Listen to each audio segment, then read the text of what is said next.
আসসালামু আলাইকুম বন্ধুরা। আজ সারাদিন পরে হলো বাসায় আসলাম। এসে দেখি আমার ছোটো বোন রান্না করছে।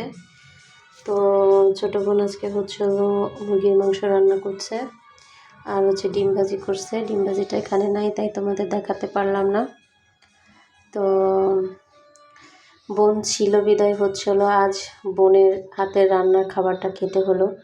তা না হলে যতই কষ্ট হইতো না কেন, সারাদিন কাজ করে এসে নিজেকে রান্না করে তারপরেই খাবার খেতে হতো।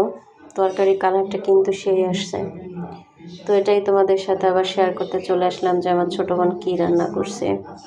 আসলে বোনের কষ্ট বোনই বোঝে, বোনের কষ্ট আর কেউ বোঝে না।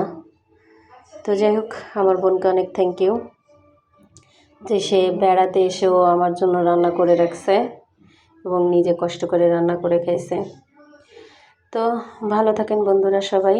আবার চলে আসবো আপনাদের মাঝে নতুন ভিডিও নিয়ে। আসলে বর্তমান কাজে ব্যস্ত থাকার কারণে নিয়মিত ভিডিও নিয়ে আসতে পারছি না, সেই জন্য দুঃখিত। তো সবাই ভালো থাকেন। আল্লাহ হাফেজ।